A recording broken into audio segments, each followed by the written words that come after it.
Om Sadashiva Samarambam Shankaracharya Madhyamam Asmadacharya Paryantam Vande Guru Param Ishvaro Guratmeti Murti Veda Vibhagine Vyo Mabda Vyapta Dehaya Dakshinamurtaye Namaha Tava Vedanta Sedanta Gocharam Tamagocharam Govindam Paramanandam Satiguru Pranatoshmaham Om Shanti Shanti Shanti Om Namaste. Welcome. So we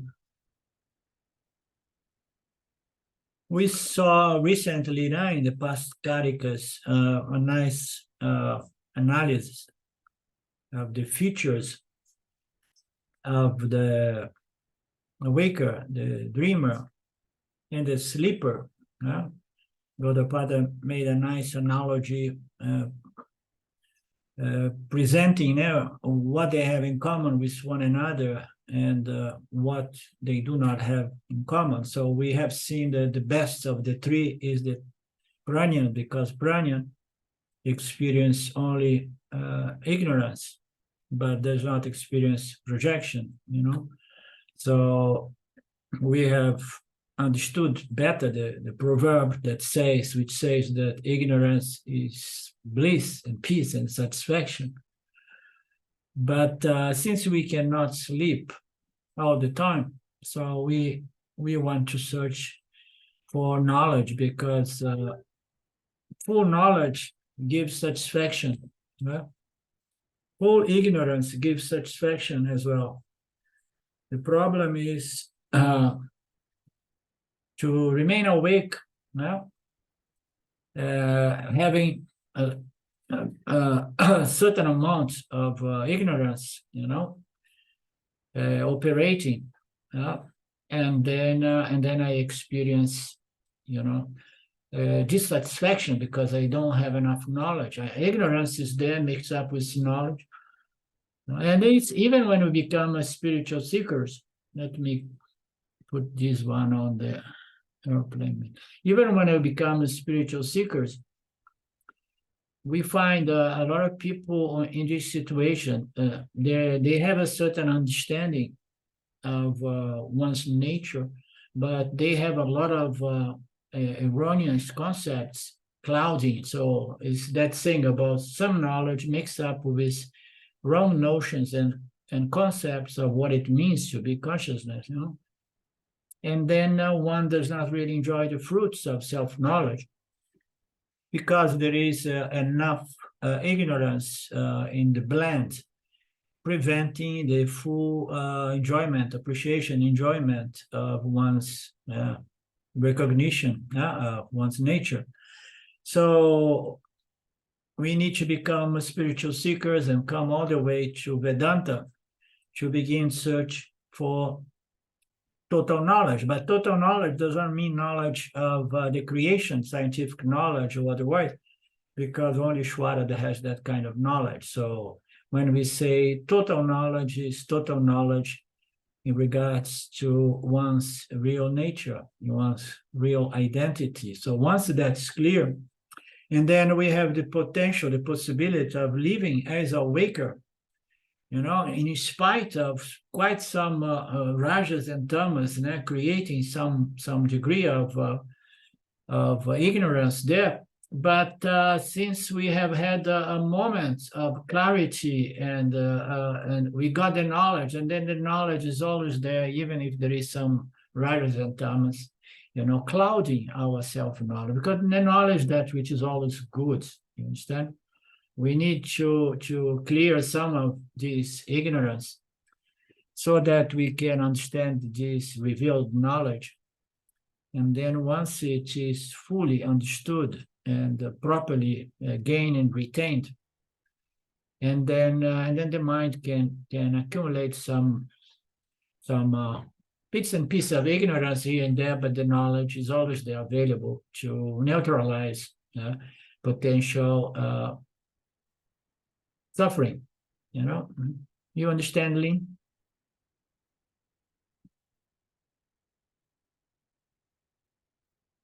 So the Yanni discovers, following the teachings, in the light of these teachings of the Upanishads, he discovers that he's Turiya. And then Gaudapada points out that Turiya is Advaita, is one without a second, is non-dual. So once the Jnani discovered that he is Advaita, he still needs to understand how come this world, which is a division, the fundamental division, I, myself, the consciousness, and the world appearing before my conscious mind, you know. So how about this world, you know? I know that I, as consciousness, I am non-dual, but the world is defined by plurality, diversity of objects. And if we say that I am one without a second, how about I and the world? The world is, you know, numberless objects appearing as, you know, second, third, and so many things, you know. So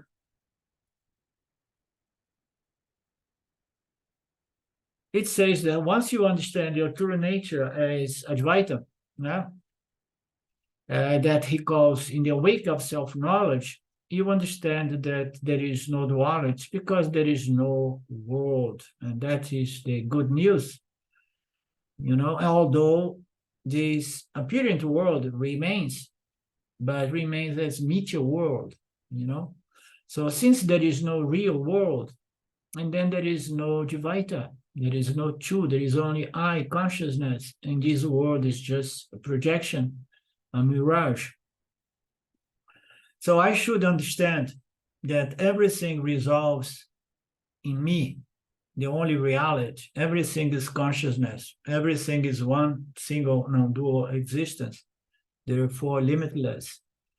So it goes beyond the understanding that I am consciousness, but this second level is a conviction that grows that there is only I, consciousness, the only reality. Everything else is just a reflection or a projection. No?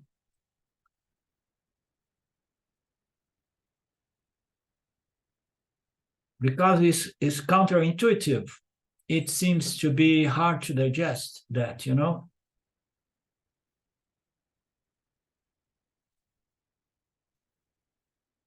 Then we could look again and again and again on the same analogies, you know, clay and objects of clay, and gold and ornaments of gold and so on, to understand that the only reality is the clay, the only true reality is the gold.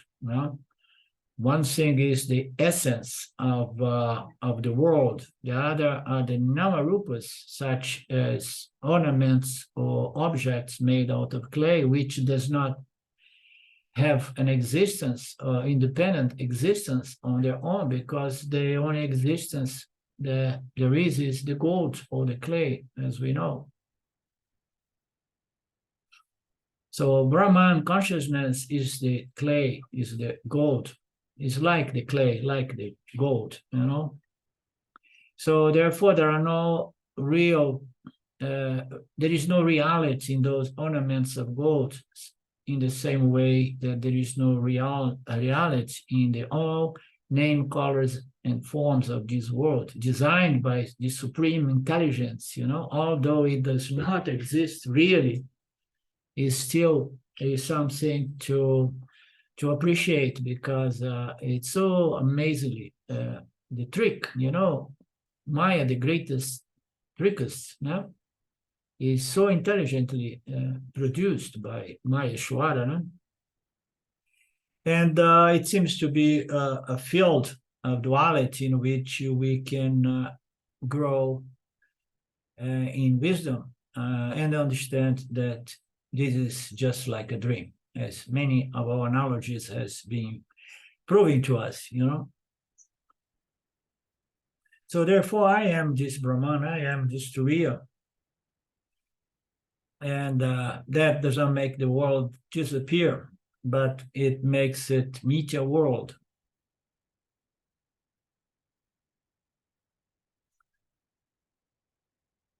All pluralities are just appearance, including the plurality. I, the guru, you, the disciple, and the scripture in between, all of the visions, they disappear in our understanding, you know.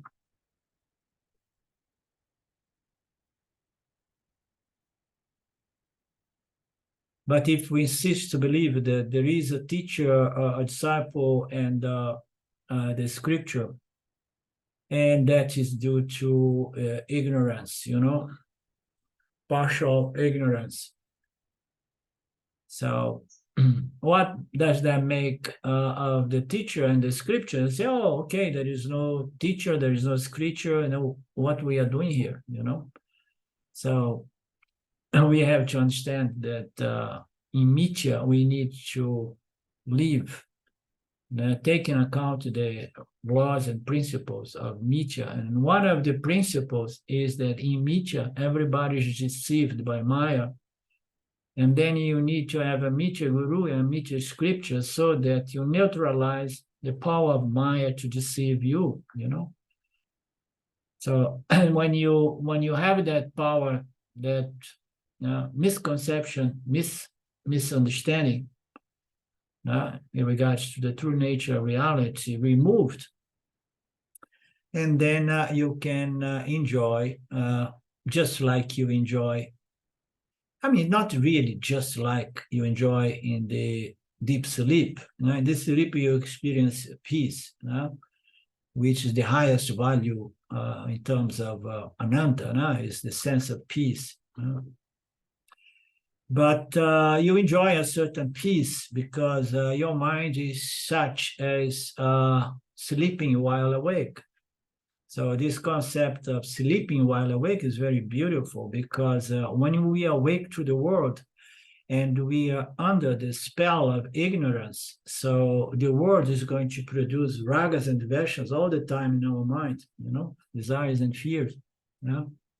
Once we sleep, in deep sleep, you know, and then the world disappears and my mind disappears, and then there is a nice satisfaction, peace. It's flat, it's unconscious. Yeah?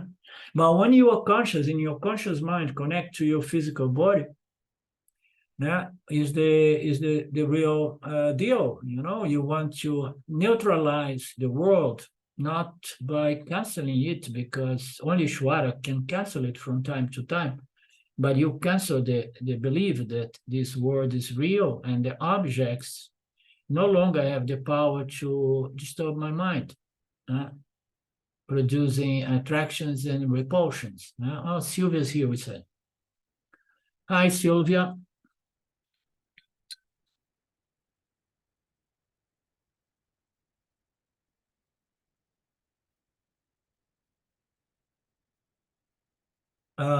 Okay, so I'm talking a little bit about these things before we enter on another phase or stage of this text, which is very technical and not so relevant for in terms of self-inquiry and self-knowledge. It may be relevant in terms of upasana, but we have already such a good understanding of what we can get from upasana and the different ways we can do upasana. And moreover, furthermore, we know that the ultimate meditation is nididhyasana, which is contemplation on these final statements of identity, you know, provided by the Upanishads. But we're gonna pass through. But I have a little resistance, so I'm just going slowly here, chatting a little bit. Free satsang before we go into that technicality.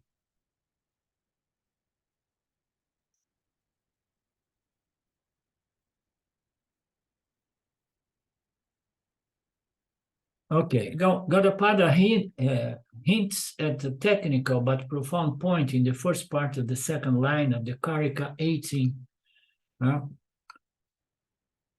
that he will elaborate in the second and third chapters. There is no world, and there is a world. If there is a world, it is an assumption. And this assumption is based on one's ignorance. Therefore, people see duality because of ignorance. In the awake of knowledge, spiritual awakening, spiritual awakening. Now, in the awake of knowledge, much different from the experiential notion of a spiritual awakening. You see how elegant and precise Vedanta is. So in the awake of knowledge, the awake of self-knowledge,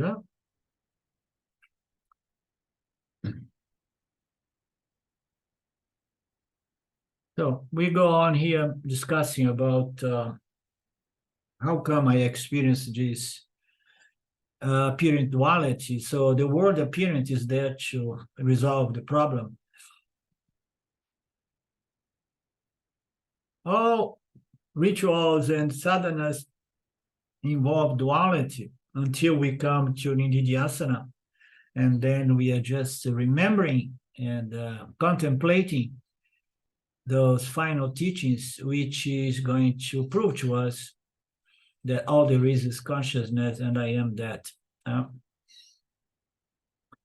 So in the initial phase of the Vedas, most of the Vedas, acceptance of duality is taken as a means to drive us to the understanding of non-duality. So you cannot tell people like these guys do in Europe, I don't know if he's still alive. So you don't exist, I don't exist. All there is consciousness. And there is nothing to be done. No, if you say that, people say, oh, it sounds good. So it means that I am free. Yes, I am free. You are free. You can go home. No? Ramesh Balsekar told me that many, many years back when I was young, when I was living around Papaji in Lucknow, oh, no, you're not the doer. There's nothing you can do. Just live your life. Go back. Forget about enlightenment. Forget about everything, because none of this is real. So these statements, they need to be presented to someone who is, properly prepared to understand the final teachings of the Mandukya.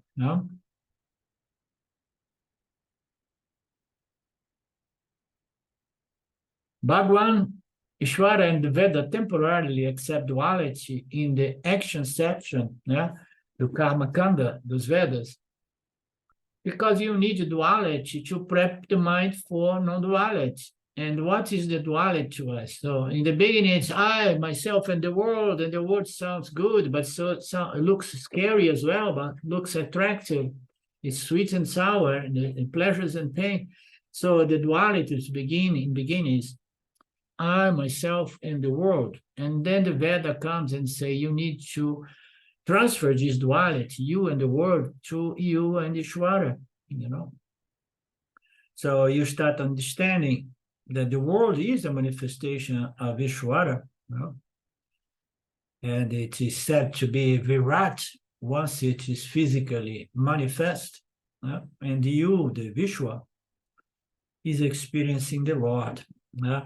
And then it makes it much easier because the person is starting seeing Isvara in every aspect of the physical manifestation. So this duality, which begins with someone who becomes a religious, a spiritual person, is a transference from I and the world to I and the Lord.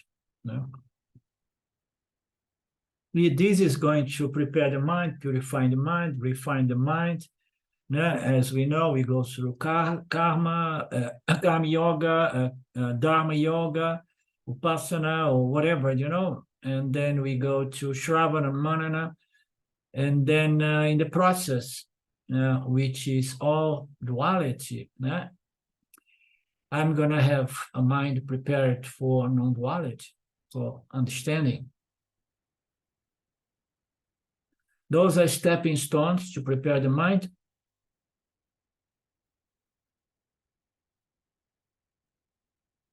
But if reality would be duality, if the world would be real, if reality would be duality, in the first place, the Vedas would never present at the very end that the nature of reality is non-duality.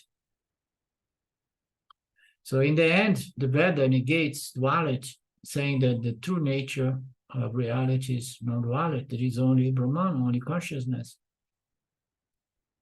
So if it negates in the end, and then we must have two possible conclusions. So it's contradicting itself, or we can understand that a child, when a child is upset and crying, so you need to give something to calm down the child. We know that little something is not going to solve the problem, but it's going to temporarily calm the mind of the child.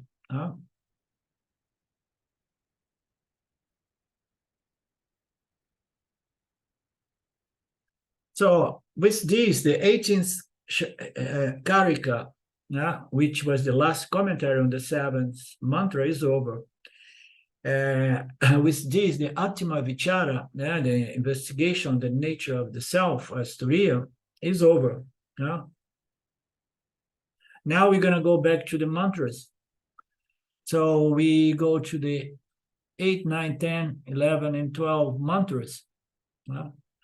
We're going to go into a different vichara, a different investigation, which is the investigation of Omkara.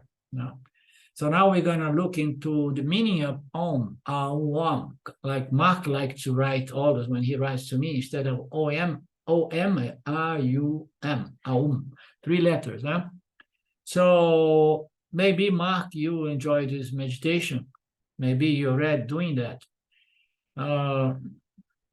So we're going to look into this Atma Omkara Vichara.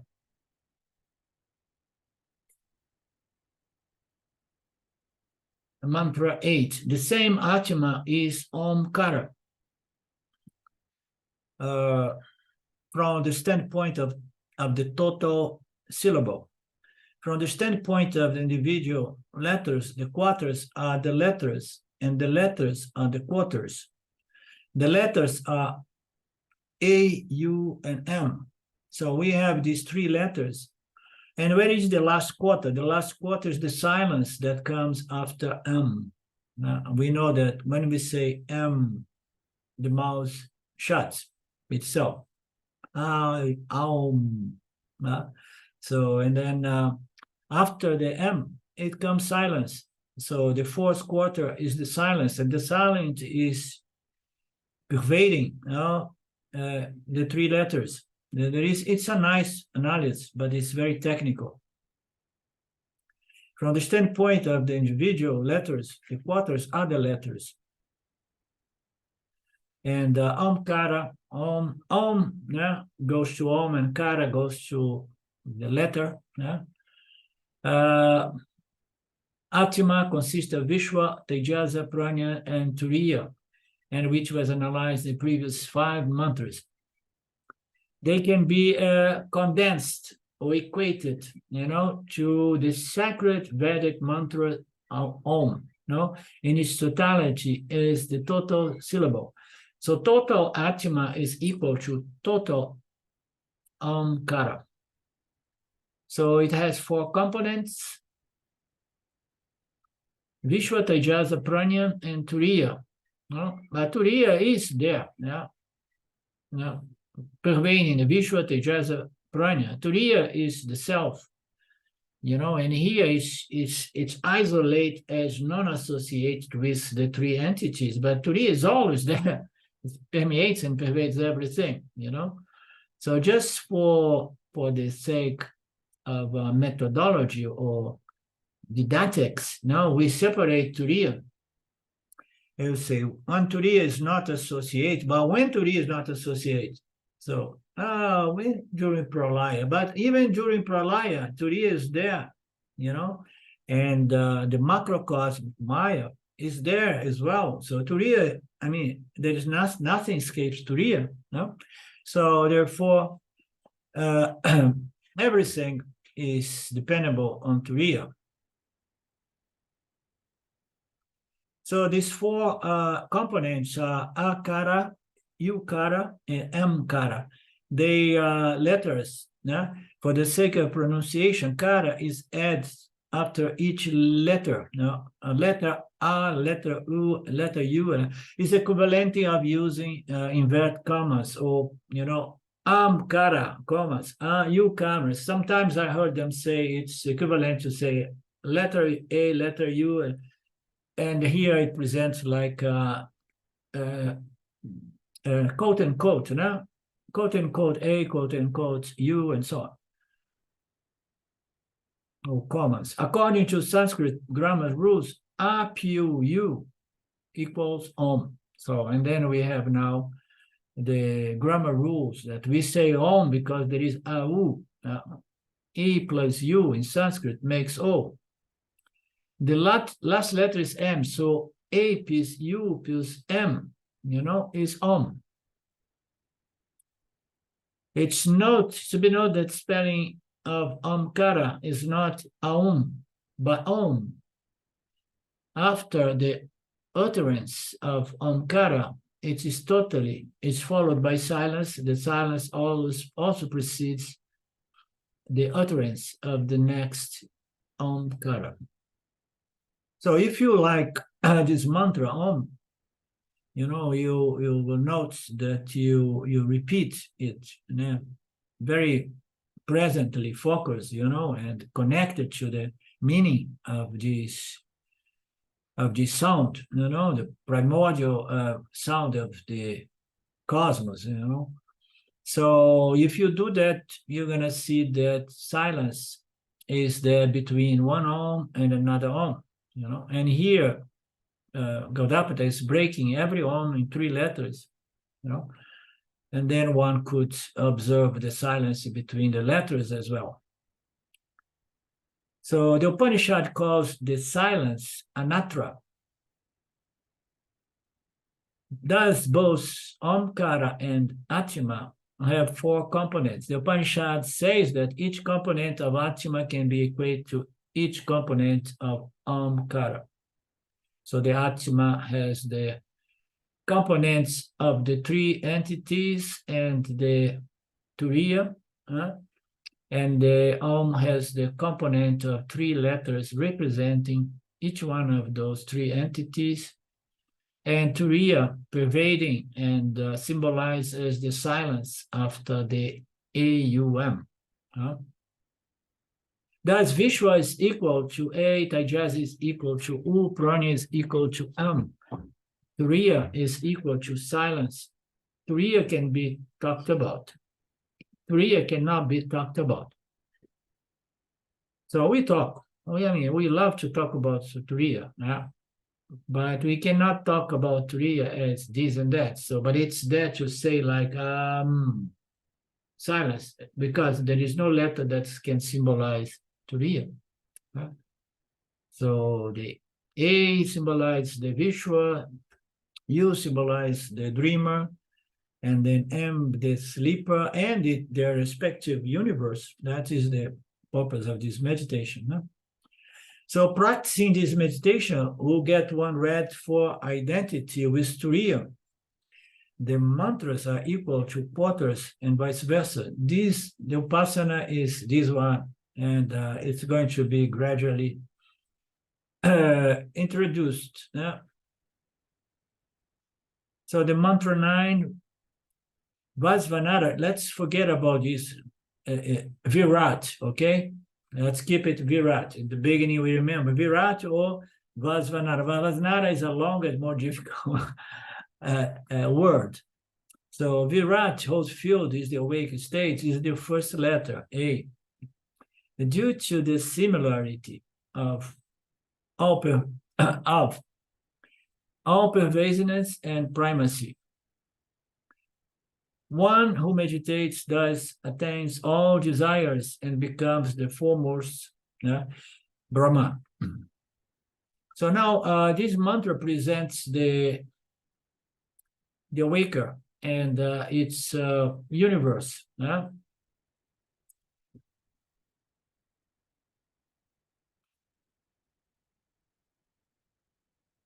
Now it's presenting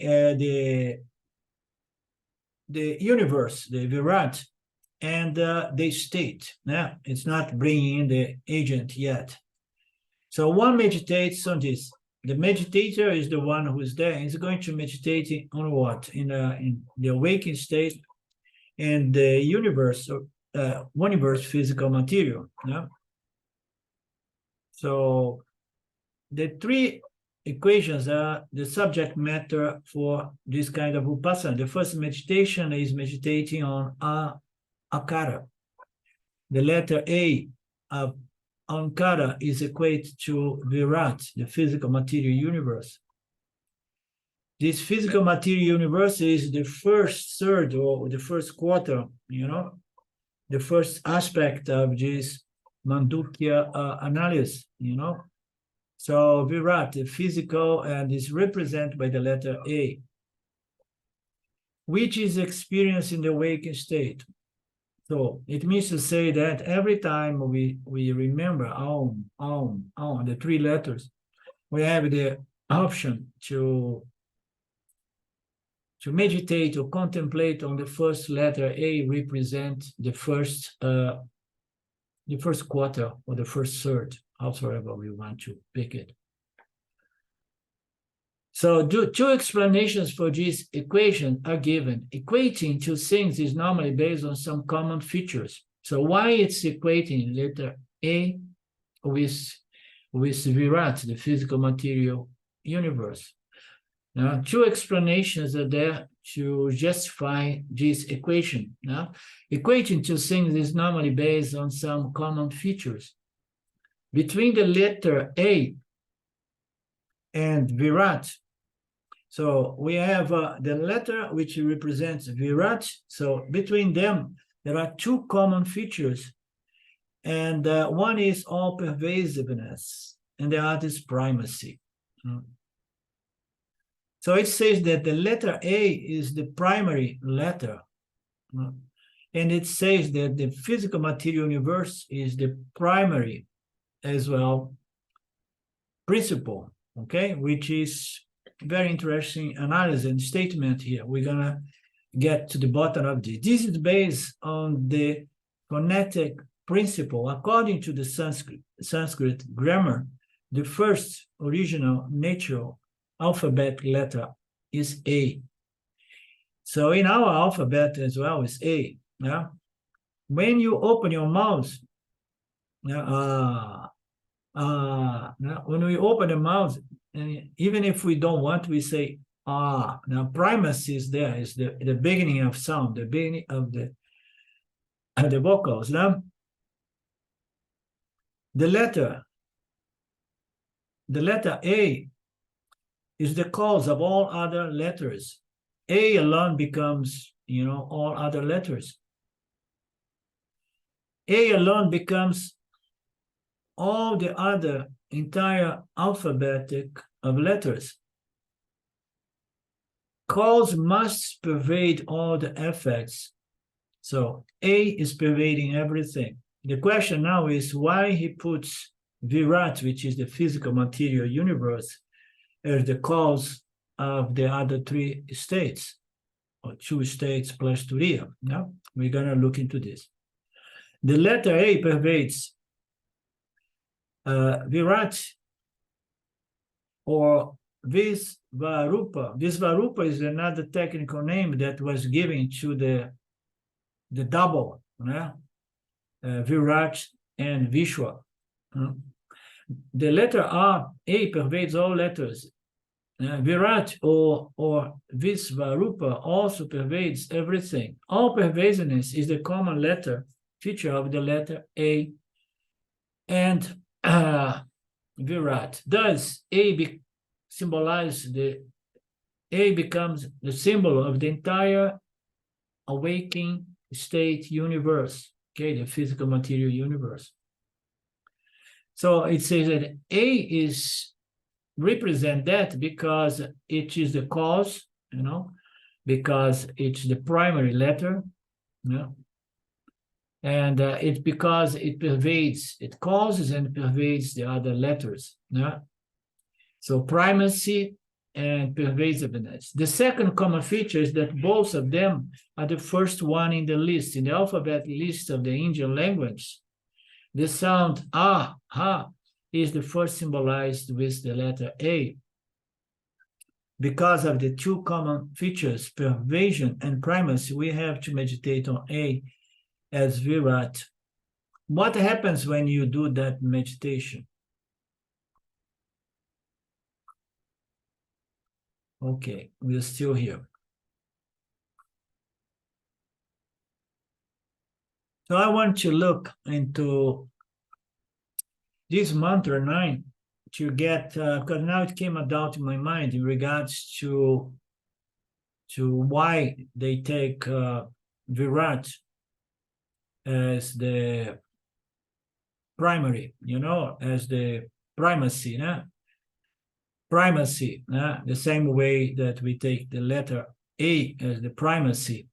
So have you read, did you read more and did you get to that answer, Lynn and Mark?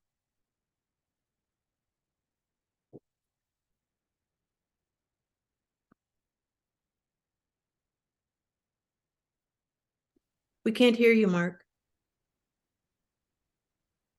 I was saying that your microphone wasn't on, Lynn. But no, I haven't read more. But I can imagine the Virat state is pervasive in the dream state, and even in the deep sleep state, it's still there, but in a dormant manner. So it could be called all pervasive in that reason.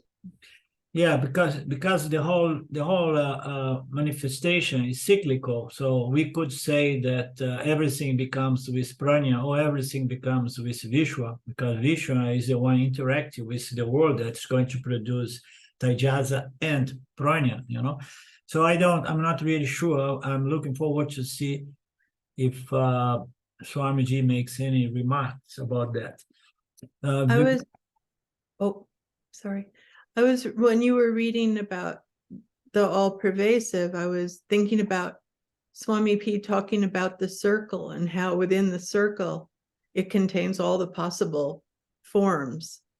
So it's a perfect shape. And in that way, all-pervasive. But in primacy, I've heard often that Virat or the physical manifestation precedes the reflected awareness in terms of the creation, which we know doesn't exist, but that in terms of primacy, in order to get the senses involved, it has to have an object to receive the information for. So primacy, perhaps in that sense, it's all I could come up with. Yeah, it's I can't really make much sense of this. Let's see if it's going to further clarify as we read a little bit more the explanation here. Here is Swami Paramarthananda on another day come and to revise a little bit this first mantra, this mantra number 9. After completing the 4 quadrants, now we go to the mantra 9. Okay, and then it's saying the mantra number 8 gives us an introduction of the divisions and how the 3 letters symbolize and silence symbolize Turiya. Of these 4 equations, the first equation is presenting the number 9 mantra. This mantra talks about Virat identity as identical to Ekara. This needs to be practiced in the form of Upasana. This Upasana will help in 2 different ways. One way is that it can be used as Upasana for world material benefit or for purifying the mind. Okay, so for no reference to that. Later, it will help in arriving to Turiya, which is the silence, meditating upon the letters of Om, Awam, and corresponding universe will help us to arrive to the silence. As the letters get resolved into silence, the three universe will get resolved into silence, Turiya, in this Vedantic meditation. So this meditation is mentally resolving the entire physical universe into I consciousness, me. Chanting Om helps in visualizing the universe arising out of me as well. So you see, if you start doing Om, you are doing Om from a different standpoint of knowledge, understanding. You know, I'm chanting it, and I am seeing the universe coming out of me and resolving back into myself again as Turiya. You know, from the silence, the three entities appear, and into the silence they resolve back. So it gives a different dimension for anyone doing this meditation.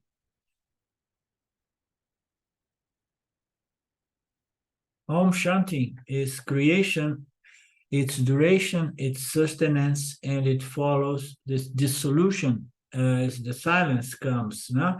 So just having that in mind, it reinforces, it helps in this sort of nididhyasana, you know, us to hold this understanding of how cyclical and apparent this universe is. Having chanted Om a few times, I remain silent with the knowledge that everything exists in me, resolves in me, and I am the only reality. So phenomenal, now object, a phenomenon,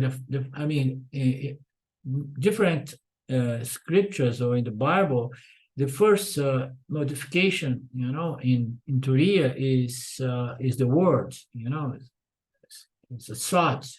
And the thought vibrates, and vibration brings about a sound. And then they say that this primordial sound is Om, you know. So looking into all of that, you know, from this understanding, and helps us to understand that everything, you know, arises from me and resolves in me, and I am the only reality. Those are phenomena that appear and disappear. Right? Every Namarupa is a further development of these primordial energies that makes the sound, you know.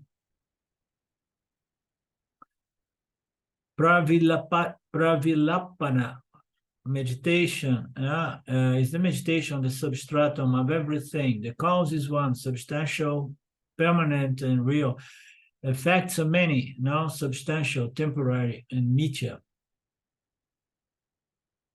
Omkara is a symbol for us. I mean, we know when we meditate, any upasana requires an object of upasana.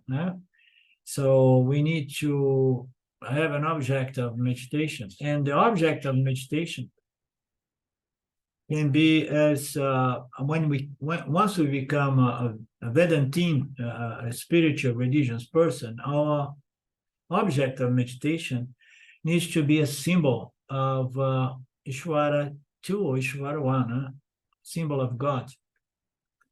And here the invitation is to use this Om as the symbol, you know, the symbol of the universe that arises from me and comes back to me again. So it's a very subtle symbol of Brahman manifest as Om, you know. So some people who have been working on Om, you know, may identify and find great benefit in doing this upasana, you know.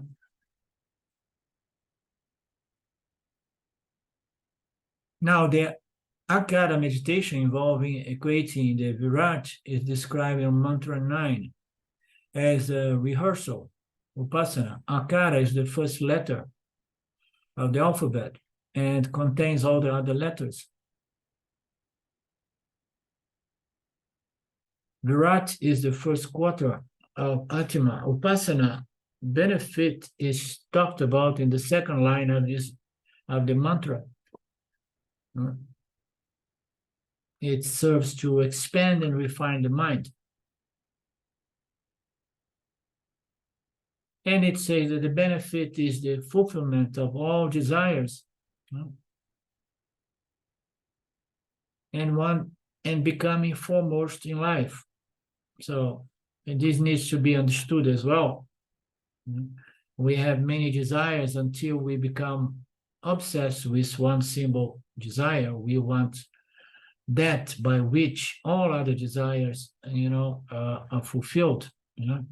So I want to have the knowledge of my non-dual nature, in which all desires become meaningless. And then it's as if you have gained everything with this knowledge. So yet he did not address that point that we are not really clear. Let's see if as we move on, if this is clarified. Taijasa, whose field is the dream state, is the second letter U due to the similarity of its Taijasa. Taijasa has something in common with the letter U, and then here there is a stretch to justify this analogy, this equation, and says that the similarities both enjoy superiority and middleness, So one meditates, thus extends the range of knowledge and becomes equal to all. In his family, there will be no one who is ignorant of Brahman. So one who meditates in you, so which is the Viranya Gaba, and the dreamer, Taijasa, it has to understand the relationship between the symbol you and the meditation on Hiranyagarbha. So what is the similarity? It says that superiority and middleness. And here, Swami explains a little bit better this technicality, in the dream state. So we have to include Hiranyagarbha at the total level. So on the individual level is the Taijasa, on the manifestation of the entire Sattva world is Hiranyagarbha. Two common features are there, and the letter U and Taijasa are noted.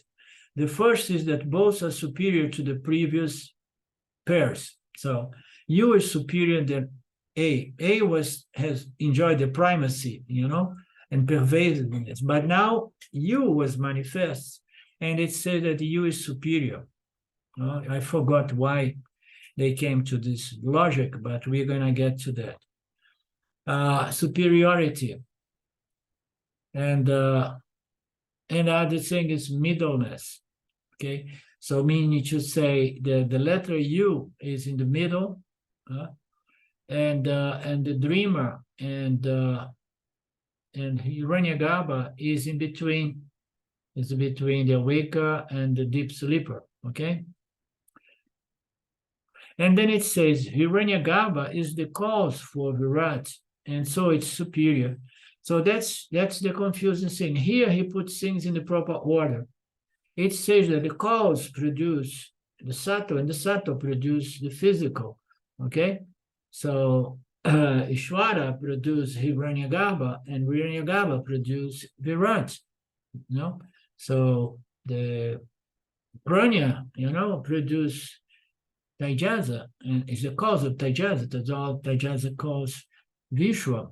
So now he puts in the proper order, and remains the question why he was taking the Vishwa to enjoy the status of primacy. I don't understand the English language as well as you guys. Primacy, what is primacy?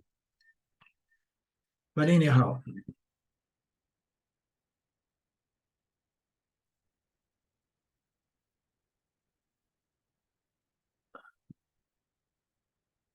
I think primacy just means the first in this sense. Ah, primacy, yeah. And then how about pervasiveness, which is the most challenging, The latter is pervading the others, but is the waker really pervading the dreamer and the sleeper? I want to see if he was going to make a mention about that. And I've also heard Swami P say that the dreamer borrows awareness from the waker. Yeah, definitely. So I've heard forwards and backwards, both approaches. Yeah. So, Yeah, confusing. that is a good logic there. Yeah, because it's the waker that is producing raw material, so to speak, for the dreamer to enjoy its dream.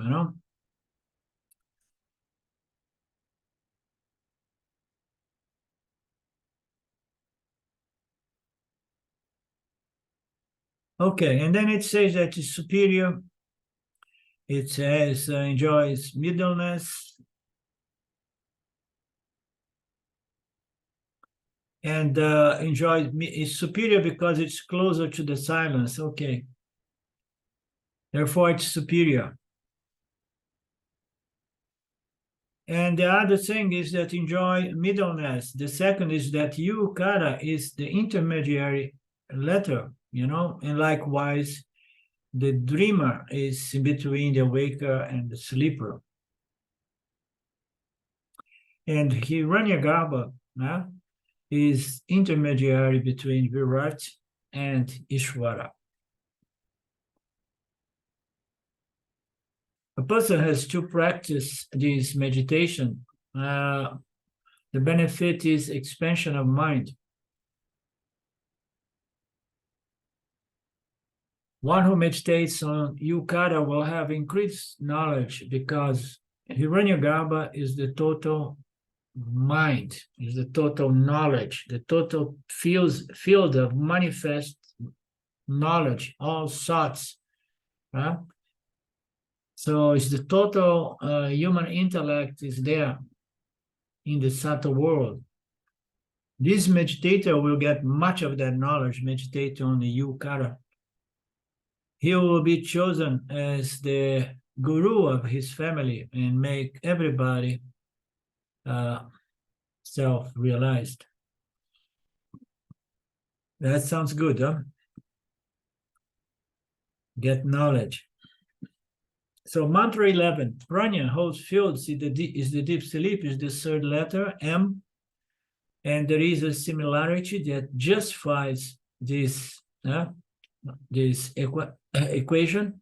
And this is the one that takes a little more of a stretch, because it says that they enjoy two features. One is measure, and the other is the ground of dissolution. One who meditates does in the Prajña and Isvara becomes the ground of dissolution. So this is the third equation. The letter Kara is equated to Prajña and Isvara. Prajña is associated with deep sleep, with all of that we know.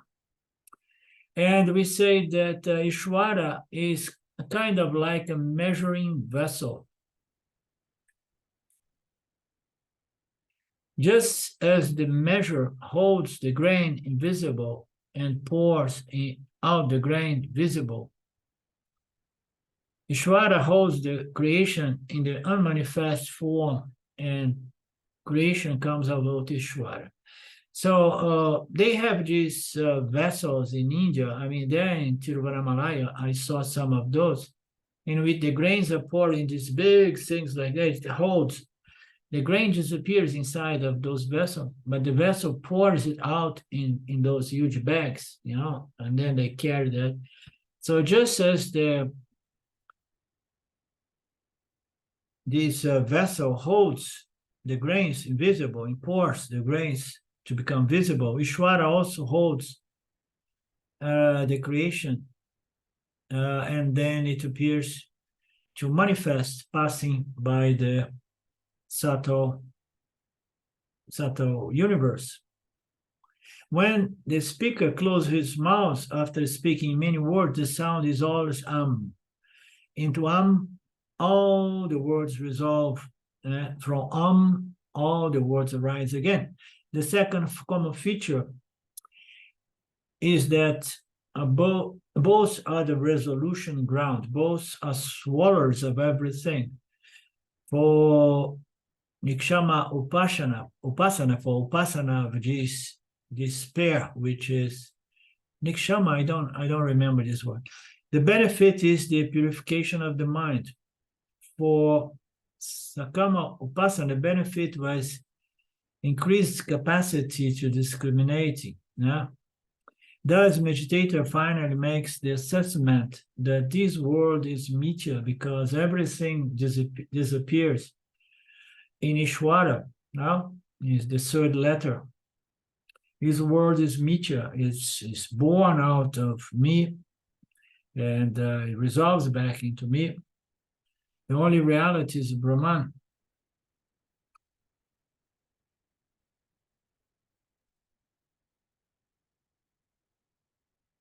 A measuring vessel, you know?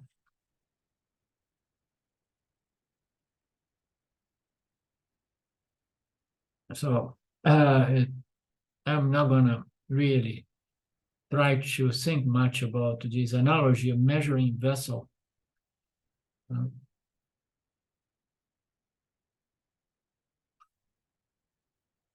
Anyhow, if a person practices these three meditations on the three letters symbolizing the three universe, here will be read for the final meditation, which is Turiya, silence.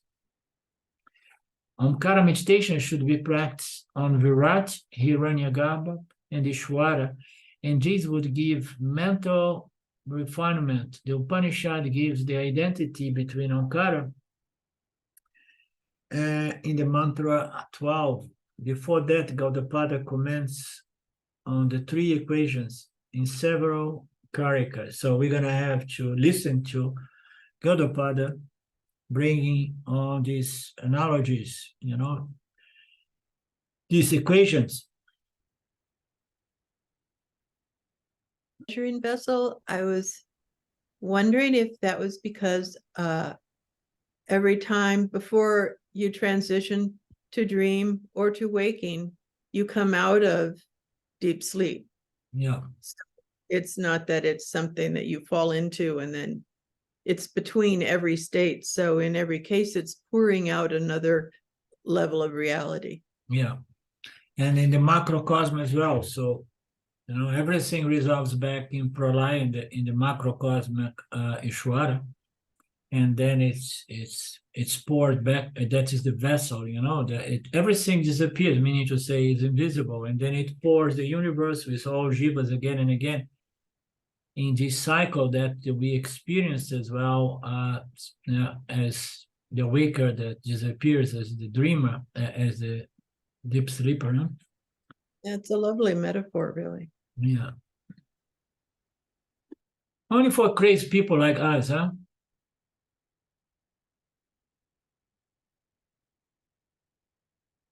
The intellectuals.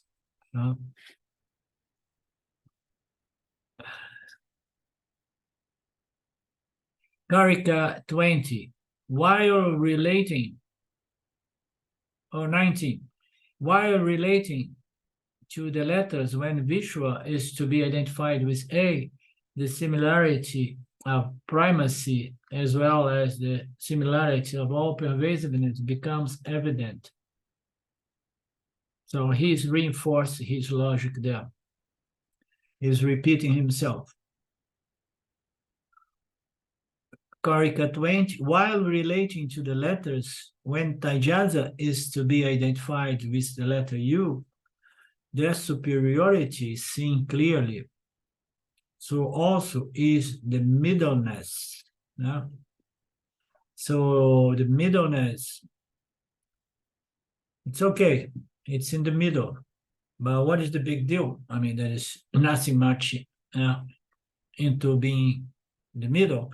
But superiority, no, it sounds a little bit better. So let's look at the logic of superiority.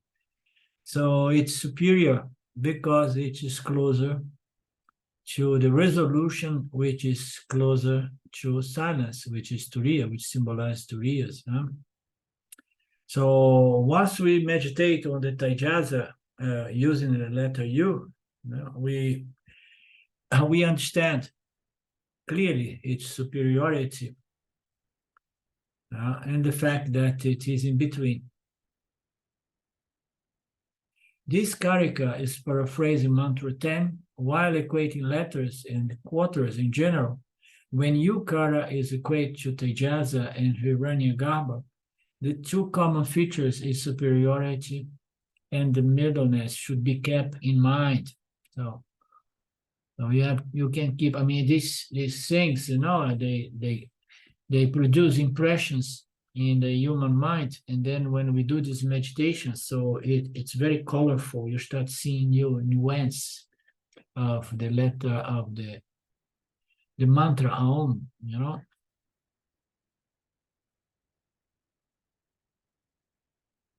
I guess that's the case. I mean, I never tried to meditate on Aum.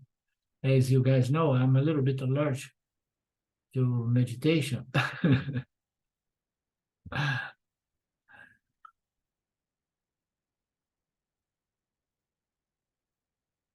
Thinking about the superiority aspect, when we think of the waking state, we're using all three bodies. We're using the causal, the subtle, and in the dream state, we're only using the causal and the subtle, in which case it's closer to just the causal, which is closer to just all pervasiveness.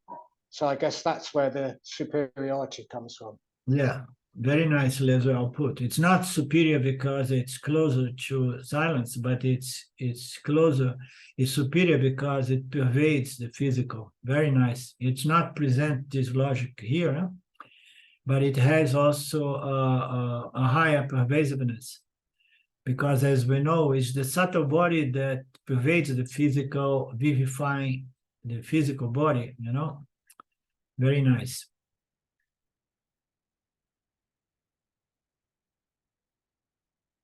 Okay, so let's stop here. You guys enjoy this analysis of the Om letters?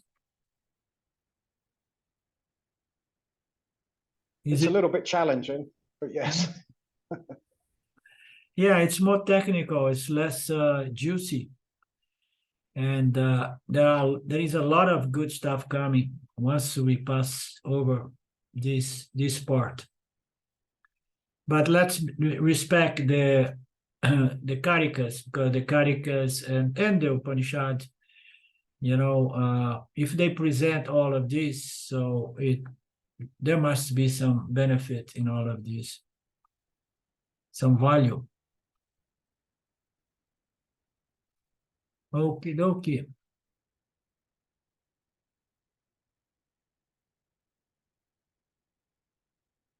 Om Purnamada Purnamidam Purnamudachyate Purnasya Purnamadaya Purnamevavashishate. Om Shanti Shanti Shanti Om. Namaste. Thank you, my friends. We meet again this coming Friday. Okay? Oh, there is another person here, 4 people. Who is the last one? Sylvia. Sylvia became even invisible, totally invisible. She has resolved herself into Isvara in the macrocosm. I wish. Okay. Bye-bye. Bye-bye. Bye. Thank you, Alida. Thank you.